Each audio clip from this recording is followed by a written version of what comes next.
pesar de grandes avances terapéuticos, la mortalidad por el choque cardiogénico sigue siendo bastante alta. Algunos estudios sugieren que la implementación de equipos multidisciplinarios en la atención del choque puede ser de beneficio para la mortalidad en estos pacientes. En Cardiálogos, el día de hoy, tenemos una mesa de lujo para discutir este tema. Y como siempre me acompaña mi amigo Vicente Jiménez y el doctor Erasmo de la Peña. Le voy a despedir al doctor Erasmo que presente a nuestro invitado. Tenemos un invitado de lujo el día de hoy, es el doctor Guillermo Torre Amione. Guillermo es un cardiólogo clínico, muy buen clínico por cierto, que además tiene una especialidad en cardiología intervencionista y en insuficiencia cardíaca, y por más de 20 años fue el director del Centro de Insuficiencia Cardíaca y Trasplante del Hospital Metodista, y es todo un experto en el tema de choque cardiogénico y falla cardíaca. Guillermo, muchas gracias por acompañarnos. Gracias, Erasmo, con mucho gusto. Gracias por estar con nosotros, doctor. Vicente, ¿te parece si presentamos los resultados? Gracias. Bueno, pues bienvenidos a Cardiálogos una vez más. El día de hoy vamos a revisar un artículo muy interesante. Es un artículo liderado por el doctor Papolos del Washington Hospital Center, donde precisamente evalúa el impacto que tienen los resultados de los pacientes, la mortalidad, el contar o no con un equipo de choque como parte del equipo y del manejo, ¿verdad? Entonces es un estudio muy interesante y vale la pena, yo creo, antes de empezar, dar un poquito la definición de lo que es un equipo de choque, ¿verdad? Es un equipo multidisciplinario en donde se involucran diferentes especialidades dentro de cardiología, especialistas en falla cardíaca, cardiólogos intervencionistas, cuidados intensivos cardiovasculares, cirujanos, equipo de ECMO, en donde de una forma consensuada se toman decisiones con respecto o alrededor del paciente con choque cardiogénico. Se tienen que tomar decisiones con respecto a la toma de decisiones del tipo de dispositivos a utilizar, de lo temprano que hay que implementarlos. Entonces, esto digo, para los que no estén familiarizados con el tema de un equipo de choque, consiste en estos aspectos, ¿verdad? Entonces, en este estudio lo que buscan es evaluar qué impactos tuvo el tenerlos o no en las unidades de cuidados intensivos cardiovasculares. Es un estudio que la población se obtuvo de un registro que es un network del Critical Care Cardiology Trials Network, que es una colaboración del American Heart y que involucra centros de Estados Unidos y Canadá. Aquí en este estudio específicamente incluyeron 24 centros del 2017 al 2019, y de esos 24 centros, 14 no contaban con un shock team y 10 contaban con un shock team, ¿verdad? La población fue cerca de 696 pacientes en el grupo que no hubo shock team y 546 en el que sí hubo. Y aquí, evaluando un poquito las diferencias entre los dos grupos, los equipos que no tenían, los centros que no tenían shock eran pacientes más jóvenes, había más porcentaje de hombres, y algo destacable es que en el grupo de estos pacientes tenían FEBIs más bajas, había más porcentaje, se clasificó los pacientes que tenían FEBI por arriba de 50, de 20 a 50 o por debajo de 20, y hubo mayor porcentaje de pacientes que tenían FEBI por debajo del 20%. Específicamente hablando de la etiología del choque cardiogénico, como sabemos, el choque cardiogénico puede ser secundario a infarto o no infarto, que son otras patologías de insuficiencia cardíaca no relacionadas con cardiopatía isquémica. La mayor parte de los pacientes, el 70% en los dos grupos, eran no relacionados con infarto, ¿verdad? También importante tomarlo en cuenta. Y el 26 y 27% del porcentaje del grupo en total eran relacionados con infarto en estos pacientes. Ahora, el fenotipo, que es otra parte indispensable o parte muy relevante a evaluar en estos pacientes, es si era predominantemente falla izquierda o falla derecha o falla biventricular. Y aquí los grupos estuvieron bastante equilibrados. Hubo mayor porcentaje de falla izquierda en los centros donde tenían equipos de choque, y también relevante, la biventricular fue un poco más en los centros donde no hubo equipos de choque, ¿verdad? Esto lo digo de forma general para que también partamos de eso y hagamos una discusión ahorita. Y bueno, por último, antes de entrar en los resultados, por si quieren hacer un poquito de discusión, se me hizo relevante que incluyeron pacientes en estadios avanzados de SCAI, de choque cardiogénico. La clasificación de SCAI, que clasifica de A a E, siendo E extremis, que es la fase más extrema del choque cardiogénico, representó un poco más de la tercera parte de los pacientes en este estudio, ¿verdad? Se incluyeron desde estadio C, que es el clásico, D y extremis. Entonces, no sé si quieren hacer un poquito de discusión o comentarios al respecto. Guillermo, la identificación temprana del choque. ¿Cuál es la importancia y la relevancia de tener estandarizada el abordaje a un paciente, supongamos con un infarto agudo, o pacientes con falla cardíaca conocida que llegan a urgencias con descompensación? Yo creo que a través de los años se ha documentado y todo el mundo entiende clínicamente que intervenir tardíamente tiene pobres resultados. Entonces, el identificar temprano está asociado con un mejor resultado. Eso todos lo podemos entender. Aquí la problemática es el definir cuáles son los criterios objetivos que predicen en una forma temprana a aquellos pacientes que se van a complicar, porque cada vez que tú haces una intervención de esta magnitud, vas a comprar el riesgo o tienes que gastar energía y el riesgo asociado de la intervención. Ahorita vamos a ver los tipos de intervenciones, no sé, Vicente nos va a platicar, pero todas las intervenciones tienen riesgo. Entonces, ese balance del riesgo-beneficio es lo que nos hace a veces tener decisiones difíciles. Entonces, la identificación de parámetros objetivos que nos predicen una alta mortalidad nos ayuda a identificar pacientes que todavía no aparentemente estén tan moribundos, en donde la intervención puede tener un mayor beneficio. Yo creo que esa es la pregunta fundamental de todos estos parámetros clínicos o bioquímicos o hemodinámicos que en conjunto nos permiten identificar una población de más riesgo, en donde vale la pena ser más agresivo tempranamente. Ese es el tema fundamental de esto. Y yo creo que ahorita seguramente lo vas a comentar, Vicente. ¿Por qué un equipo? Porque esta es una definición difícil. No hay un parámetro único, absoluto, que te dice este paciente va a deteriorarse. A ver, todos ustedes y yo hemos visto pacientes con un poquito de elevación del ácido láctico, un poquito baja la presión, y les va bien y están estables. Entonces, ¿cuál de todos estos pacientes, en qué momento definir y detonar una acción que es agresiva? Pero todo lo que estamos viendo aquí es de alta agresividad y con una implicación importante en el futuro, ¿cuándo debes de hacerlo? Yo creo que pues es una pregunta que realmente no se va a resolver aquí. Yo creo que aquí el punto fundamental es que no es una sola persona la responsable de tomar la decisión, porque no tienes el juicio completo. Yo creo que tampoco no hay un solo examen de laboratorio o un marcador o una medición hemodinámica. Yo he visto muchos pacientes con un gasto cardíaco pobre, con un índice cardíaco de 1.5 que están caminando, ¿verdad? Y hemos visto todos pacientes con ácido láctico de 2.3 o 3 y se recuperan. Entonces yo creo que los estudios de laboratorio, los estudios hemodinámicos, el cuadro clínico y la presentación son muy importantes en el conjunto. Y luego la sabiduría de un grupo de gente que está acostumbrado a verlo. Yo creo que así pondría un poquito el contexto. Y esto es lo que, a fin de cuentas, este artículo está presentándonos, diciendo, no hay una sola persona capaz de tener el juicio crítico, y es la importancia de los equipos.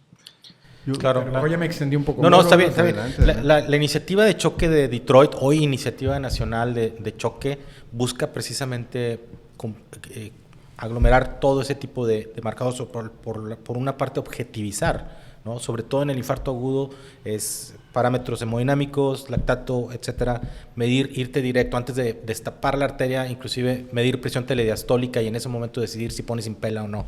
Sí, yo creo que permite seguir algoritmos de una forma más estandarizada y consensuada, y permite también la reevaluación, como dice el doctor. O sea, no es un tema de una sola persona. Muchas veces te encuentras con el paciente y tratas de tomar las mejores decisiones, pero se te puede nublar la situación y que no estés viendo toda la fotografía completa, ¿verdad? Entonces, el tener constantemente discusiones, como bien lo dice aquí, el Shock Team Activation, que en estos centros, como bien comentas, se hacen discusiones en ese momento y se toman decisiones con respecto a los parámetros hemodinámicos. Entonces, voy a hablar un poquito de los resultados de este estudio, entonces de la relevancia de el tener o no los equipos de choque. Parámetros muy importantes y muy relevantes con respecto al manejo de choque: el uso del cateterismo derecho, ¿verdad? El uso del Swan-Ganz, la evaluación de las presiones pulmonares. Digo, el doctor Torres tiene más conocimiento con respecto a que ha hecho falla cardíaca. Pero vamos a tocar, a lo mejor ese tema es bien importante ahorita, Vicente, porque si aplicamos esto a nuestra realidad mexicana, yo la pregunta que les hago, ¿verdad? cuál es el porcentaje de casos que entra a la sala de hemodinamia que tiene evaluación hemodinámica derecha. Tú tienes años aquí practicando, fuiste sí, no, pero es baja. internacionalmente. Claro, la gente no tiene un entendimiento de ese problema. Entonces yo creo que hay que empezar por reconocer que tenemos una necesidad de tener más datos hemodinámicos para hacer juicios correctos, pero hay que primero educarnos para tener la claridad de que es importante esta información. Claro. Yo, la verdad, creo que eso es algo en donde, por algún motivo, la práctica nuestra ha tenido esa dificultad en tener, y no está lejana a alguna realidad internacional, porque la evaluación hemodinámica en pacientes con falla cardíaca ha tenido fluctuaciones. Ha habido una gran cantidad de estudios históricamente que decían que no tiene un valor real el hacer seguimiento hemodinámico en el tiempo, que no te genera un valor clínico real. Yo creo que todos esos argumentos han estado en cierta forma con muchos sesgos. Ha tenido la información, está enfocado en un grupo de pacientes muy particular, pero el desuso del cateterismo cardíaco derecho como instrumento diagnóstico, pues tiene cierta racional, pero en este caso en particular, con una población con esta severidad de enfermedad, yo creo que este estudio muestra claramente su utilidad, o que la información te ayuda a tomar decisiones que tienen una implicación no solamente de mejorar un parámetro, sino una implicación en la posibilidad de sobrevida. Correcto. Y con respecto al tema de los, ya hablando un poquito más a forma de discusión, el uso de inotrópicos y vasopresores en el choque cardiogénico, ¿verdad? Aquí algo que demuestra el estudio es que hubo una menor utilización de vasopresores, así como hubo menor utilización de cateterismo derecho en el grupo que en el centros que no tenían equipos de choque, también hubo una menor cantidad de uso de inotrópicos y vasopresores que, pues, típicamente podemos, ya lo hemos hablado, lo hemos discutido, o sea, anteriormente, bueno, hoy en día y en muchos centros, incluso, y no creo que nada más en México, pero el paciente llega en choque y en automático es poner el vasopresor, claro, el inotrópico, ¿verdad? Y sin embargo, o sea, ¿qué repercusión ha tenido o por qué en estos grupos donde sí tenemos equipos de choque, sí se han mostrado estos, cuál es su opinión con respecto al uso de inotrópicos, vasopresores en el contexto de choque cardiogénico? Yo creo que ese es otro tema muy importante. Déjeme hacer un poquito de recordatorio histórico, porque a mí me ha tocado vivir en los últimos 25, 30 años una evolución dramática en cómo ha cambiado el manejo del choque. Yo cuando empecé mi residencia, el uso del balón intraórtico era un tema complicado. Yo me entrené a finales del 80, principios de los 90. El balón intraórtico en donde yo me entrené solamente lo podía poner el cirujano. Y prácticamente en problemas de choque cardiogénico médico, en infarto, falla cardíaca, no se utilizaba. Lo utilizaban como rescate en paciente postoperado que tenía un estado de choque. En ese momento y por años, lo único que teníamos acceso, cardiólogos o cardiólogo intervencionista, pues cuando empezó angioplastía, empezar con angioplastía y usar inotrópicos. Pero claramente sabemos que el uso de agentes inotrópicos genera más isquemia, genera más daño miocárdico. El doctor Pérez utiliza dobutamina para hacer estrés en pacientes que no pueden ambular, ¿verdad? Entonces, claramente el uso de medicamentos vasoactivos o de agentes inotrópicos positivos aumenta el consumo de oxígeno, genera isquemia, genera arritmias. Lo que se ha dificultado en el tiempo ha sido la demostración que el soporte mecánico temprano disminuye el riesgo de isquemia, disminuye el riesgo del daño en el corazón insuficiente, porque la complicación de los dispositivos era tal que no permitía eso. Los dispositivos iniciales de más calibre generaban complicaciones o generan complicaciones vasculares. El balón intraórtico puede generar trombosis, puede generar isquemia, porque eran calibres mucho mayores de lo que utilizamos ahora. Entonces requiere un manejo especializado. Entonces, ¿qué ha pasado en los últimos 20 años? Que hemos tenido dispositivos nuevos que son de más fácil implantación y permiten un uso más sencillo, más rápido, está en las manos del médico, del cardiólogo, del intervencionista que está expuesto al paciente que está moribundo, y el reconocimiento del beneficio hemodinámico inmediato ha hecho que un grupo de pacientes se trate agresivamente con soporte mecánico temprano. Yo no sé, en algún momento hemos platicado, hace más de 15 años yo escribí un protocolo que nunca hicimos, antes de que tuviéramos Impel, antes de que tuviéramos Tandem Heart, antes de que VIA y ECMO se utilizara de una forma estratégica agresiva en pacientes con falla cardíaca, en donde tratamos de randomizar pacientes con agentes inotrópicos, en ese caso era dopamina, dobutamina, milrinona, versus un balón intraórtico implantado en condiciones que no pondrías el balón intraórtico. O sea, históricamente el algoritmo era inotrópicos, un paciente que falla con inotrópicos, que a pesar del inotrópico tiene disfunción renal o aumenta el lactato, esté hipotenso, poníamos el balón intraórtico. Entonces, en aquel momento dijimos, si es candidato a inotrópicos, por el criterio que quieras, inotrópico versus balón intraórtico, con la idea de dar apoyo mecánico con un dispositivo que era relativamente sencillo, fácil de implantar, con pocas complicaciones, pero para evitar el desgasto energético de un corazón cuando lo estás forzando a trabajar. Claro. Bueno, ese mismo concepto yo creo que es lo que estamos viendo ahora. El uso temprano de dispositivos como el balón intraórtico, el Tandem Heart, el Impella o VIA ECMO como una estrategia de soporte cardiopulmonar, obviamente elimina la necesidad de agentes inotrópicos. Yo estoy convencido que eso es bueno, pero tienes que balancear ese paciente que puede salir adelante con inotrópicos con las complicaciones tromboembólicas o vasculares que tienen los dispositivos, que ese es un tema importante. Por eso yo creo que vuelvo al tema central de esta conversación.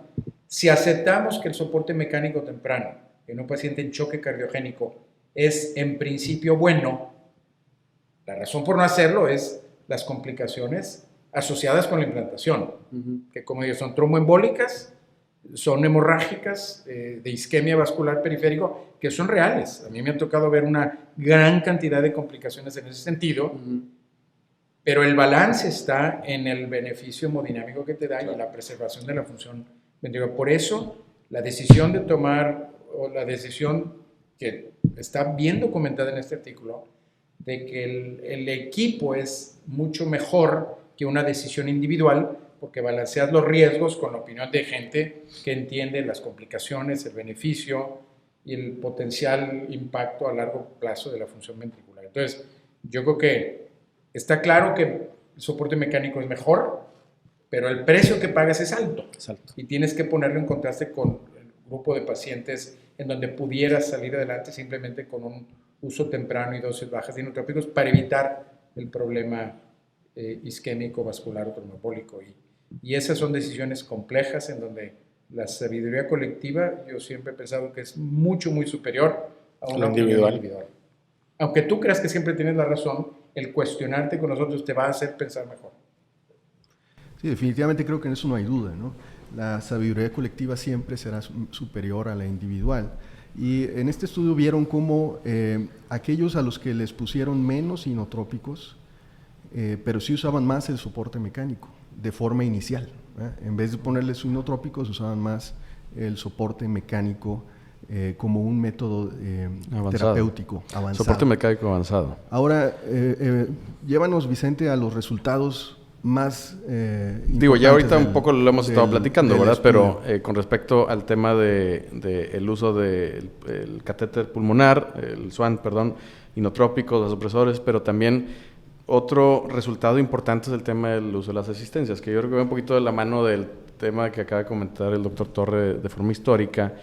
O sea, hubo más utilización de asistencias mecánicas, circulatorias, en el grupo donde no tenían un equipo de choque, comparativamente con el que tenían equipo de choque. Pero en el grupo de equipo de choque se utilizó más asistencias avanzadas. Por eso la diferencia entre el tema del uso avanzado, ¿no? Y cuando hablamos de avanzado, hablamos de Impella, Tandem Heart. Claro. Yo creo que ahí lo que pasa, Vicente, es que cuando no tienes equipo de choque, el paciente se deteriora y utilizas terapias distintas a las que son intervencionales. El paciente requiere cirugía para ir a un apoyo tipo CentriMac, por ejemplo, en vez de tener una asistencia temprana que le permite evitar llegar a ese extremo.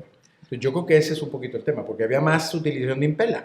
Pero el equipo de choque tiene cardiólogo intervencional, tiene doctor de falla cardíaca, tiene cirujano, el equipo de ECMO, el paciente puedes en ese momento tomar la decisión de cualquier soporte. Sobre un soporte más avanzado, porque esa diferencia de que menciona Vicente fue principalmente debido al uso de balón. O sea, usaban más dispositivos porque usaban más balón los equipos que no tenían Mira, equipo de choque. Es que el balón para cualquier cardiólogo intervencional es un instrumento relativamente sencillo de implantar. Entonces, el balón intraaórtico, yo tengo un sesgo importante. Yo creo que tiene un valor real en pacientes con falla cardíaca, pero un paciente que esté en choque cardiogénico no provee soporte. Pero, a ver, pongamos la realidad de la práctica. No tienes acceso al Impella. En México es una grave problemática. Entonces, imagínate, estás en un hospital periférico, no tienes acceso a Impella, tienes un paciente que está hipotenso, que ya le pusiste 10 microgramos de dopamina, lo tienes con vasopresina y tienes el balón, le vas a poner el balón. Entonces, eso es lo que pasa también en los hospitales comunitarios en Estados Unidos. Pasa en todo el mundo, porque no todo el mundo tiene acceso a estas terapias avanzadas.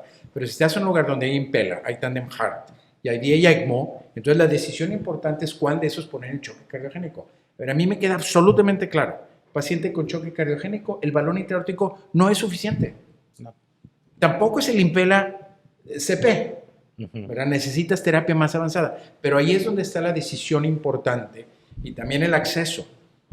Muchos de los pacientes que se tratan en lugares pequeños, donde no hay una expertise importante en ese tema, simplemente son terapias de transición y de referencia a otros centros. Yo creo que a lo mejor puedes comentar aquí en este sentido, Vicente. Pero no todos los hospitales tienen la capacidad de tratar en forma bien organizada, bien estructurada, con el mayor potencial de beneficio, pacientes que están en choque cardiogénico. Pero a cualquier hospital le puede llegar un paciente de choque cardiogénico.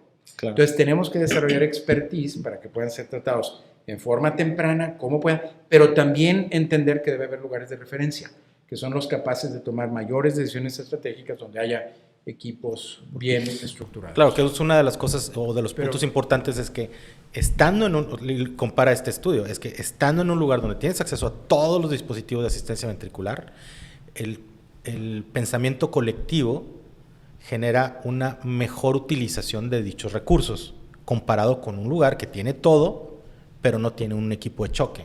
Claro. A ver, yo estoy seguro que en algunos de estos lugares no todo el mundo tiene acceso a Tandem Heart y tenían todos acceso al balón intraaórtico. O sea, el balón intraaórtico es un dispositivo que en todos los lugares está disponible.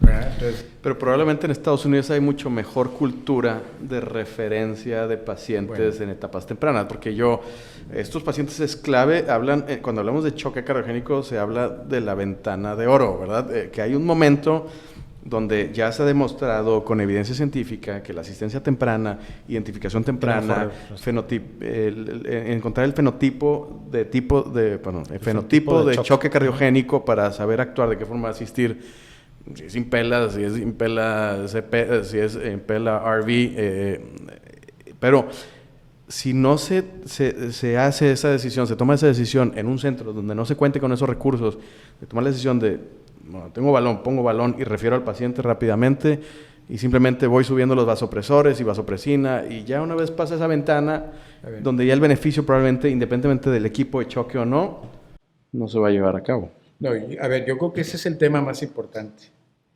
Aplica no solamente a choque, a todos los temas de alta complejidad en donde necesitas una expertise de grupos de trabajo que trabajen en conjunto.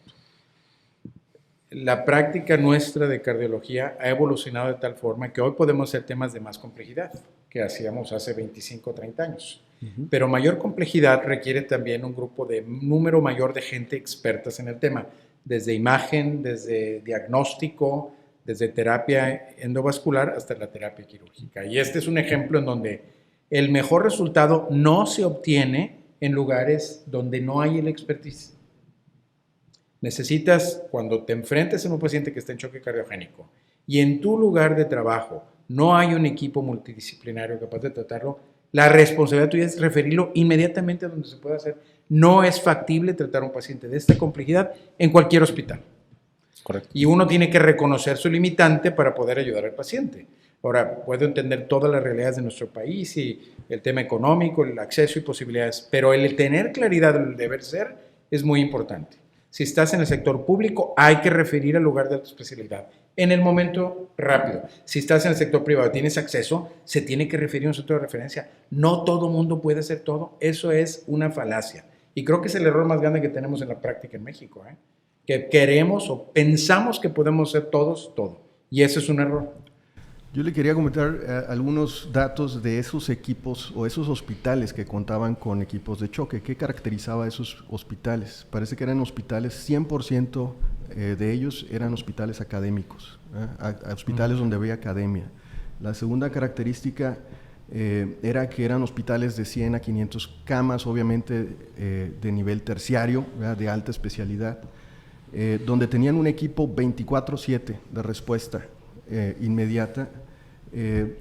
Yo le quería comentar que solamente 40% de estos hospitales tenían algoritmos de manejo y que 50% de estos hospitales con equipos de choque hacían sesiones de revisión de casos. Entonces ahí está más o menos las características. Parece que todos ellos tenían las especialidades que mencionó Vicente al inicio, pero solo el 70% contaba con ECMO o un equipo de ECMO.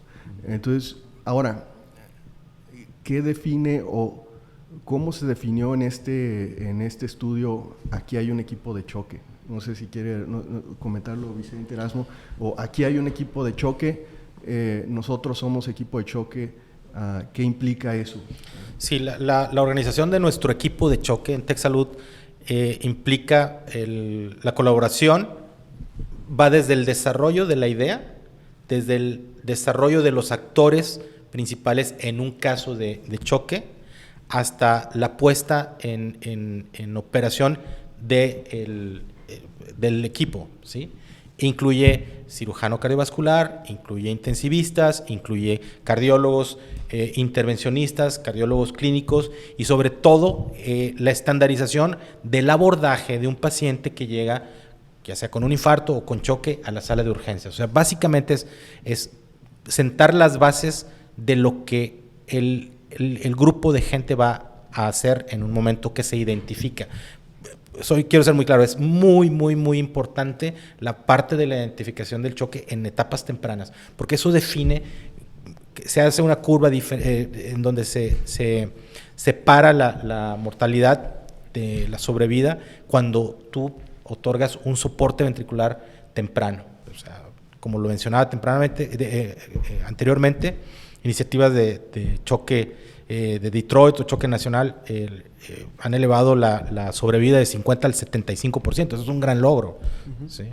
No sé si quieres agregar algo más, Vicente. Pues digo, ya nada más a forma de conclusión del tema del artículo, que en este artículo se concluyó, digo, ya hemos hablado un poquito de conclusión, pero de forma más concreta, que en los centros donde se contaba con equipos de choque hubo mayor utilización y monitoreo hemodinámico invasivo continuo, y que les permitió tomar decisiones en cuanto a utilización de terapias más avanzadas de soporte mecánico circulatorio, y eso se tradujo en una mejor sobrevida, una menor mortalidad en las unidades de cuidados intensivos cardiovasculares, ¿verdad? Entonces, yo creo que es un estudio que da mucha información con respecto, como que viene a dar de backup sobre que hay que desarrollar equipos de choque, pero también hay que saber qué centros tienen la capacidad de desarrollar un equipo de choque, ¿verdad? Porque yo creo que no por tener Impel ACP incluso puedes tener un equipo de choque.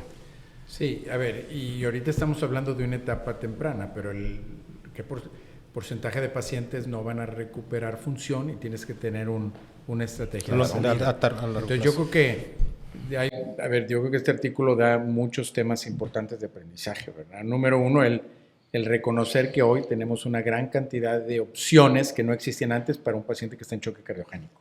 Entonces ese es el primer punto importante, ¿verdad? Porque estas terapias hoy tienen un impacto importante en la mortalidad que se ha tardado en demostrar. Entonces yo creo que es una de las primeras demostraciones claras de que en choque puedes cambiar el resultado de choque en una forma sistemática bien hecha. Ese es uno.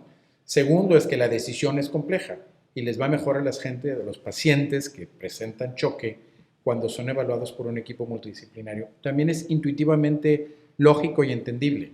El problema para nosotros en la área es cómo operacionalizarlo. Y por último, yo diría así como un tema importante, es que esto es un mensaje más allá de la práctica de choque cardiogénico. Yo creo que lo que hemos visto en cardiología en el tiempo es la importancia de trabajar en equipo. Y lo hemos visto en la enfermedad coronaria, en la enfermedad valvular, en la enfermedad de choque cardiogénico ahorita. Pero se ha convertido en una práctica de en una práctica estándar que claramente mejora la calidad. Y yo diría, por la gente que nos está viendo aquí en México o en América Latina, una de las grandes oportunidades que tenemos en México para mejorar la práctica es aprender a trabajar en equipo. Y eso ha sido un reto grande. Yo creo que esa es una de las realidades más difíciles de confrontar, en donde muchos de nosotros hemos batallado en entender que hay gente que es experto en un tema y que se requieren múltiples equipos para tener la mejor atención del paciente. Necesitamos aprender a referir a centros que tengan esa capacidad, necesitamos ayudarle a que la gente se desarrolle y necesitamos entender la importancia de centros de alta especialidad. Hoy en México batallamos con eso. Todo el mundo cree que puede hacer todo. Y si a mí me preguntas de esto, para nuestra realidad, ¿qué sacaría yo de aprendizaje? Es que tenemos que aprender a referir a centros que tengan la capacidad, no solamente porque hay un doctor, porque hay un grupo de doctores, porque hay un compromiso institucional para que esto se dé bien. Eso para mí se me hace que es el mensaje más importante, más allá del tema particular de choque. Porque si aprendemos a tener especialidad y grupos de trabajo, vamos a aprender no solamente en estos temas complejos de cardiología, pero aplica prácticamente todas las otras especialidades. Yo creo que yo dejaría eso como un mensaje clave para pues, este tema, ¿verdad? Lo ha resumido perfectamente. La verdad. Sí, yo quisiera dejar 2 o 3 anotaciones. Obviamente este artículo no es perfecto, ¿verdad? Es un artículo observacional, ¿verdad? No, tiene sus limitaciones importantes y lo que usted ha dicho especialmente en la aplicación o el enfoque de los resultados de estos estudios, de cómo lo podemos aplicar nosotros, pues es el trabajo en equipo. Yo creo que va más allá, más hacia allí, más que, por ejemplo, a equipos de choque como una forma de poner más dispositivos. ¿Verdad? O sea, tener equipos de choque porque quiero poner más dispositivos. No, claro.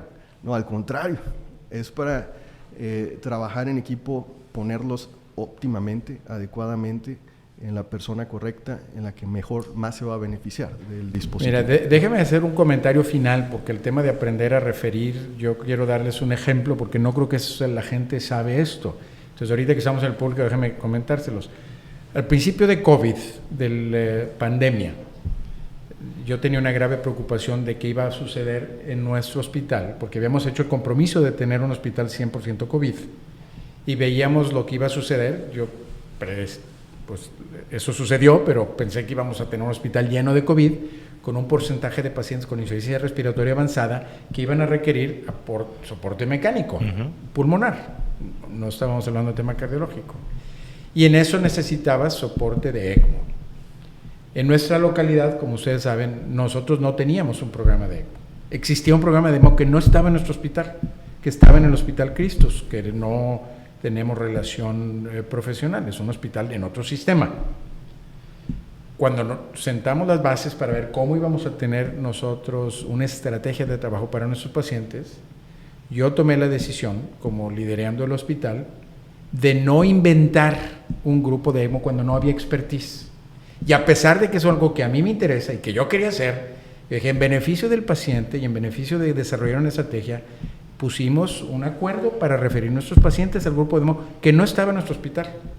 Pero como un ejemplo de tener una claridad y entendimiento, nuestro rol iba a ser expertos en manejar al paciente. Pero cuando un paciente necesitaba ECMO, no teníamos la capacidad y lo referimos, y eso hicimos. Y el grupo de ECMO aquí desarrolló una expertise muy particular en ese tema. Entonces, yo quiero poner eso hoy en la mesa como un ejemplo de que tenemos que aprender a referir, y tú puedes en tu hospital desarrollar una expertise particular y que otro tenga, y eso es lo que hace una comunidad mejor. No pretender que vamos a poder hacer todo a la perfección, porque no es factible. Tienes que decidir dónde y qué, y la gente tiene que aprender a referir y confiar y tener la humildad de saber, esto no lo puedo hacer yo, alguien más lo hace, refiérelo por el beneficio del paciente. Y yo creo que eso lo quiero comentar aquí como un punto final, Luis Carlos, porque creo que ese mensaje para mí, yo lo voy a volver a subrayar, se me hace el mensaje más importante para nuestra comunidad. No hemos aprendido a hacer eso bien en México. Claro, y lo hemos visto muy bien con el grupo de ECMO de TechSalud. La interacción para el manejo de los pacientes es completamente diferente, es un trabajo multidisciplinario en equipo que agiliza mucho el manejo de un paciente en falla cardíaca. Claro, yo creo que dicho sea de paso, ahorita estamos hablando de este artículo, pero aquí hemos querido desarrollar, y aquí están Vicente y Erasmo que han empujado este concepto, ¿verdad? De alguna forma, nuestra alianza académica nos ha permitido hacer pequeños cambios importantes que nos genera estos grupos de trabajo, que nos está repercutiendo en una mejor atención a los pacientes y esperamos que en un tiempo podamos medirlo y no nada más decir lo que intuitivamente pensamos. No, hay que tener medirlo. evidencia objetiva de que estamos mejorando la calidad de la atención. Claro. Perfecto. Bueno, pues yo creo que ha resumido perfectamente los conceptos aplicables de este artículo de una forma excelente, ¿verdad? Entonces, Vicente, doctor Erasmo, nos despedimos de esta edición de Cardiólogos. Sí. Muy buena. Esperamos una segunda charla. parte. Doctor Guillermo, muchas gracias por estar con nosotros. Con mucho gusto. Y esperemos que no sea la primera ni la última. Cuando me la inviten, última, encantado. Bueno, Muy perfecto. bien. Muchas gracias, nos despedimos. Gracias por acompañarnos en Cardiálogos y nos vemos en la próxima. Hasta luego. Hasta luego.